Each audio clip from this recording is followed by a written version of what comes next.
Asisten penata kadastral terampil. 1. Seorang asisten penata kadastral terampil diminta untuk menjelaskan konsep fungsi sosial hak atas tanah. Manakah pernyataan berikut yang paling tepat menggambarkan konsep tersebut? A. Tanah hanya boleh digunakan untuk kepentingan pribadi pemiliknya. B. Penggunaan tanah harus mengutamakan kepentingan negara di atas segalanya. C. Hak atas tanah yang dipunyai seseorang tidak boleh semata-mata digunakan untuk kepentingan pribadi. D. Fungsi sosial hak atas tanah hanya berlaku untuk tanah-tanah milik pemerintah.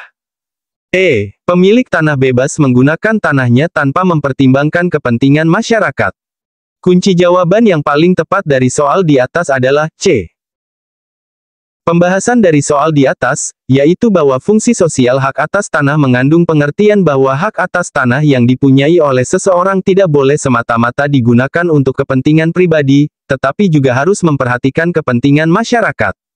Penggunaan tanah harus disesuaikan dengan keadaan dan sifat haknya, sehingga bermanfaat bagi kesejahteraan pemiliknya maupun masyarakat dan negara. 2. Dalam proses redistribusi tanah, seorang asisten penata kadastral terampil menemukan data bahwa luas maksimum kepemilikan tanah untuk daerah tidak padat di Pulau Jawa adalah A. 5 hektar, B. 7,5 hektar, C. 10 hektar, D. 15 hektar, E. 20 hektar.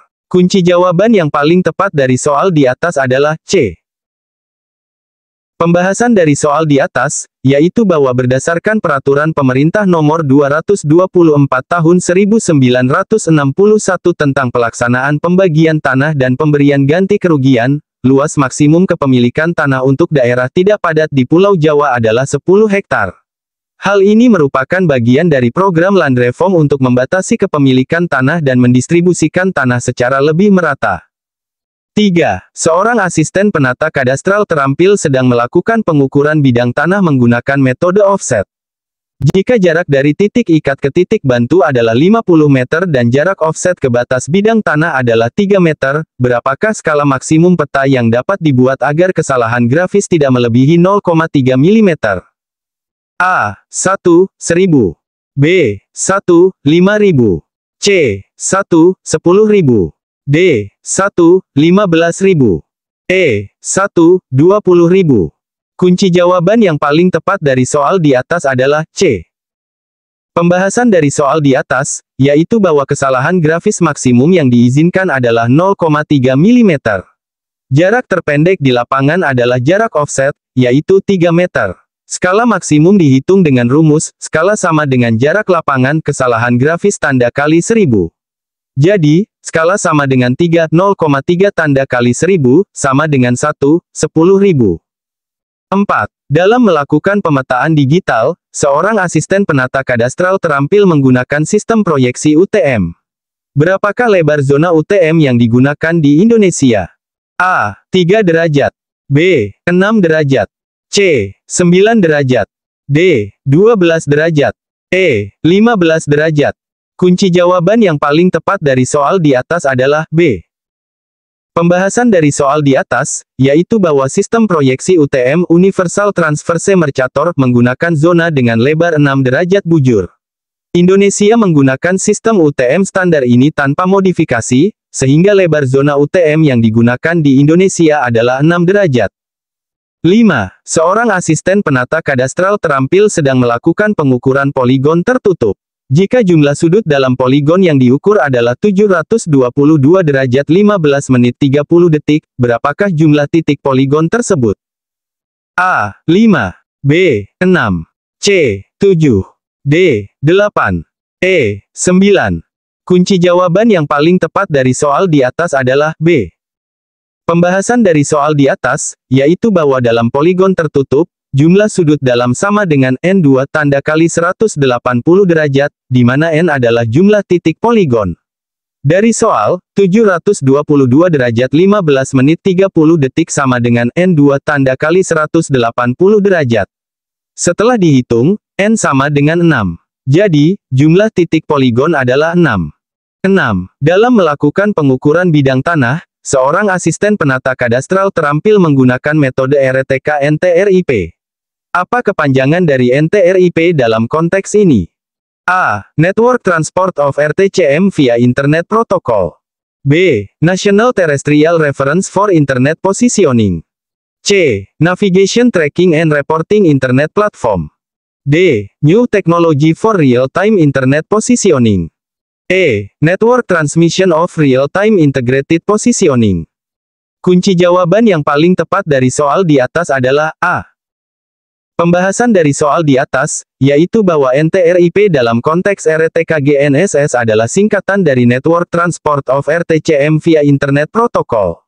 Ini adalah metode untuk mentransmisikan data koreksi GNSS Global Navigation Satellite System melalui internet, yang memungkinkan pengukuran RTK, real-time kinematik, dengan presisi tinggi.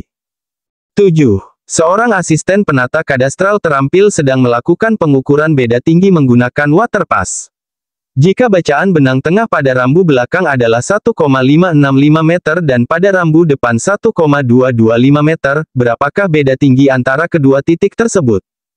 A. 0,340 meter. B. 0,340 meter. C. 1,395 meter. D. 2,790 meter. E. 3,130 meter. Kunci jawaban yang paling tepat dari soal di atas adalah A. Pembahasan dari soal di atas, yaitu bahwa beda tinggi dihitung dengan rumus, beda tinggi sama dengan bacaan belakang, bacaan depan. Dalam kasus ini, beda tinggi sama dengan 1565 meter sampai 1225 meter sama dengan 0,340 meter. Tanda positif menunjukkan bahwa titik depan lebih rendah dari titik belakang. 8. Dalam melakukan pemetaan fotogrametri, seorang asisten penata kadastral terampil menemukan istilah fiducial mark. Apakah fungsi utama dari fiducial mark dalam foto udara? A. Menentukan skala foto. B. Mengukur tinggi terbang pesawat. C. Menentukan titik pusat foto. D. Mengukur overlap antar foto. E. Menghitung distorsi lensa kamera. Kunci jawaban yang paling tepat dari soal di atas adalah C. Pembahasan dari soal di atas, yaitu bahwa fiducial mark adalah tanda-tanda yang tercetak pada sudut atau tepi foto udara metrik. Fungsi utamanya adalah untuk menentukan titik pusat foto principal point, yang digunakan dalam proses orientasi dalam dan rekonstruksi geometri foto udara. 9. Seorang asisten penata kadastral terampil sedang melakukan survei kadastral menggunakan GPS geodetik. Apa yang dimaksud dengan multipath error dalam pengukuran GPS? A. Kesalahan akibat jumlah satelit yang tidak cukup.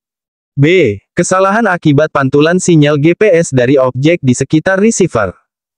C. Kesalahan akibat perbedaan waktu antara satelit dan receiver. D. Kesalahan akibat pergerakan lempeng tektonik. E. Kesalahan akibat variasi densitas atmosfer. Kunci jawaban yang paling tepat dari soal di atas adalah B. Pembahasan dari soal di atas, yaitu bahwa multipath error adalah kesalahan yang terjadi ketika sinyal GPS dipantulkan oleh objek-objek di sekitar receiver, seperti bangunan atau permukaan air, sebelum mencapai antena. Hal ini menyebabkan sinyal menempuh jarak yang lebih jauh, sehingga menghasilkan kesalahan dalam penentuan posisi. 10. Dalam melakukan pengukuran bidang tanah, seorang asisten penata kadastral terampil menggunakan total station dengan spesifikasi ketelitian sudut 5, dan ketelitian jarak 3 mm plus 2 peraturan pemerintah M. Jika jarak yang diukur adalah 1 km, berapakah ketelitian jarak maksimum yang dapat dicapai? A. 3 mm. B. 5 mm. C. 7 mm. D. 9 mm. E. 11 mm. Kunci jawaban yang paling tepat dari soal di atas adalah B. Pembahasan dari soal di atas, yaitu bahwa ketelitian jarak total station dinyatakan dalam format A/M plus B peraturan pemerintah M. Untuk jarak 1 km, 1000 meter ketelitian dihitung sebagai berikut, 3 mm plus 2 tanda kali 1000 per 1 juta, mem sama dengan 3 mm plus 2 mm sama dengan 5 mm.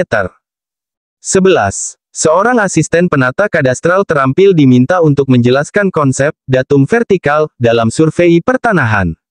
Manakah pernyataan berikut yang paling tepat menggambarkan datum vertikal? A. Titik acuan horizontal untuk pengukuran koordinat. B. Permukaan referensi untuk pengukuran ketinggian. C. Garis meridian utama dalam sistem proyeksi peta. D. Titik awal pengukuran jarak pada peta. E. Batas wilayah administratif suatu daerah. Kunci jawaban yang paling tepat dari soal di atas adalah B. Pembahasan dari soal di atas, yaitu bahwa datum vertikal adalah permukaan referensi yang digunakan sebagai titik nol untuk pengukuran ketinggian. Di Indonesia, datum vertikal yang umum digunakan adalah muka air laut rata-rata, mean sea level, yang ditentukan dari pengamatan pasang surut air laut dalam jangka waktu tertentu. 12.